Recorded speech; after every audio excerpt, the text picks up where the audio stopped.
Hello guys, ഇപ്പോൾ ഇവിടേക്ക് എല്ലാവർക്കും സ്വാഗതം. സോ ഗൈസ്, നമ്മൾ വാഴ 2 കാണാൻ വേണ്ടി പോവുകയാണ്. സോ കണ്ടിട്ട് ബാക്കി റിവ്യൂ പറയാം ഗൈസ്. സോ ഗൈസ്, പടം കാണാൻ വേണ്ടി ഷോ തിയേറ്റേഴ്സ് സിംഗപ്പൂർ പൂങ്കോളിലുള്ളടത്ത് വന്നിരിക്കുകയാണ്. സോ നമ്മൾ പടത്തിന് കയറട്ടെ ഗൈസ്.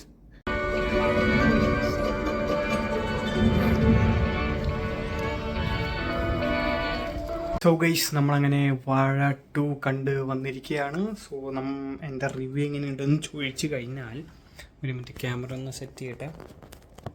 ഓക്കെ, സോ വാഴ 2 ഒരു കിഡിലൻ എക്സ്പീരിയൻസ് ആയിരുന്നു ഗൈസ്. വാഴ 1-നാട്ടും എന്തുകൊണ്ടും വാഴ 2 അടിപൊളിയാണ്. ഇമോഷൻസ് വൈസ് ആയാലും കണക്ടിവിറ്റി വൈസ് ആയാലും എനിക്ക് കുറച്ചുകൂടി കണക്റ്റ് ആയത് 2 ആണ് 1-നാട്ടും. സോ ഒരു രക്ഷയില്ല. ഫസ്റ്റ് ഹാഫ് ഫണ്ണാണെങ്കിൽ സെക്കൻഡ് ഹാഫ് ഇമോഷൻ ഒരു രക്ഷയില്ലാത്ത പടം. സംഭവം ഹാഷിറും ഗ്യാങ്ങും അമീൻ ബ്രോയും ഗ്യാങ്ങും പൊളിച്ചടക്കിയിട്ടുണ്ട്. സോ പിന്നെ റീൽസിൽ വരുന്ന ബാക്കിയുള്ളവരും വന്നവരും പോയവരും എല്ലാവരും പൊളിച്ചിട്ടുണ്ട്. അവരുടെ സംഭവങ്ങളൊക്കെ വൃത്തിയായിട്ട് ചെയ്തിട്ടുണ്ട്. സോ ഇതിൽ ഹാഷിർ ആൻഡ് ടീമിൽ എല്ലാവരും ഇമോഷണൽ സീക്വൻസുകൾ പോലും അവർ അടിപൊളിയായിട്ട് ചെയ്തിട്ടുണ്ട്. അവർ കോമഡി സംഭവങ്ങൾ ചെയ്യുന്നതിനെക്കാട്ടും കൂടുതൽ അവർ ഇമോഷണൽ കണക്റ്റ് ആയിട്ടുള്ള രീതിയിൽ ചെയ്തതൊക്കെ എനിക്ക് വളരെയധികം ഇഷ്ടപ്പെട്ടു.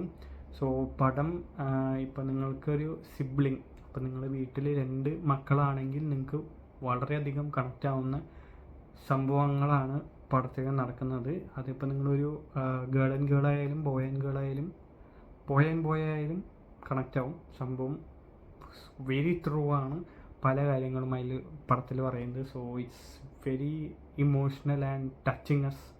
സംഭവം കിടുക്കിയിട്ടുണ്ട്. വിപിൻ ദാസിൻ്റെ റൈറ്റിംഗ് ഒരു രക്ഷയില്ല. പടം പൊളിച്ചടക്കിയിട്ടുണ്ട്. ആകെ ക്ലൈമാക്സിലേക്ക് നീങ്ങുമ്പോൾ കുറച്ച് പാട്ടിൽ മാത്രം കുറച്ച് ലാഗ് എന്നല്ല, റിപ്പീറ്റഡ് ആയിട്ട് കുറച്ച് പ്രാവശ്യം കാണിച്ച പോലെ തോന്നി. ആ ഒരു പാട്ട് ഒഴിച്ചു കഴിഞ്ഞാൽ ബാക്കിയെല്ലാം പക്ക സ്മൂത്ത്, ഒരു ലാഗില്ല, ഒരു നമുക്ക് ബോറടിക്കുന്ന പോലെ ഒരു സംഭവം ഇല്ലാത്ത പോലെ കിടലനായിട്ട് എടുത്തുകൊണ്ട് പോയിട്ടുണ്ട്. പിന്നെ ഒരു സംഭവത്തിൽ മാത്രം ഡൗട്ടുള്ളൂ. ഒരു മരുന്ന് മേടിക്കുന്ന സീനുണ്ട്. ആ ഒരു സീനിൽ മരുന്ന് കിട്ടുന്നുണ്ട്, പക്ഷെ അത് കൊടുക്കുന്നില്ല. അതെന്താണെന്ന് മാത്രം മനസ്സിലായില്ല. അത് അതിനൊരു ഫിനിഷിങ് ടച്ച് കിട്ടിയിരുന്നെങ്കിൽ കുറച്ചുകൂടി അടിപൊളിയായിരുന്നു എന്ന് തോന്നി. ബാക്കി മൊത്തത്തിൽ പടം അടിപൊളിയായിട്ടുണ്ട്. പിന്നെ പഴയ ഇതിലുള്ള ആ ഒരു BGM ഒക്കെ കയറ്റി നമ്മളങ്ങോട്ട് ഇമോഷണലാക്കി ഇല്ലാണ്ടാക്കുന്നുണ്ട്. പിന്നെ ക്ലൈമാക്സിലേക്ക് വരുമ്പോൾ വാഴ 1-ലുള്ളവർ വരുന്നുണ്ട്. അപ്പോൾ അത് ഒരു ചെറിയ ഗൂസ് ബം മൊമെൻ്റൊക്കെ തരുന്ന രീതിയിലുള്ള സംഭവങ്ങളൊക്കെ ആയിട്ട് സെറ്റായിട്ടുണ്ട്. സോ എന്തായാലും മൊത്തത്തിൽ പരിപാടി അടിപൊളിയായിട്ടുണ്ട്. പിന്നെ നമ്മുടെ ഇൻസ്റ്റയിൽ ഫുഡ് വ്ളോഗറായിട്ടുള്ള കേരള ഫുഡി ഒരു ചെറിയ ഒരു മൈന്യൂട്ട് സെക്കൻഡ്സ് പുള്ളിയുടെ ഫേസ് കാണുന്നുണ്ട്. സോ അങ്ങനെ സംഭവം കിടുക്കിയിട്ടുണ്ട്. സോ വിപിൻ ദാസും പിന്നെ പ്രൊഡ്യൂസേഴ്സ് ആയാലും ഡയറക്ടറായാലും പുതിയതാണെങ്കിലും പുള്ളി അടിപൊളിയായിട്ട്, ഡെബ്യൂ ഡയറക്ടറാണെങ്കിലും സെറ്റായിട്ട് ചെയ്തിട്ടുണ്ട് വർക്ക്.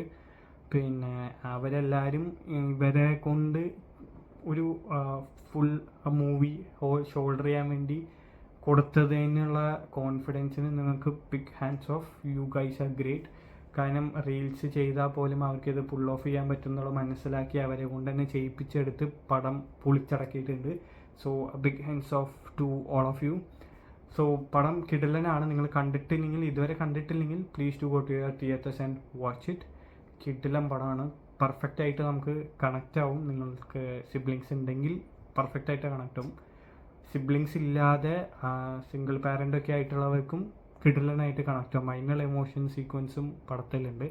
സോ നിങ്ങൾ കണ്ടെത്തിയെങ്കിൽ do go and watch it as fast as possible. So thank you for watching and നിങ്ങളുടെ കമൻറ്റ്സ് താഴെ കമൻറ്റ് ചെയ്യാൻ മറക്കരുത്.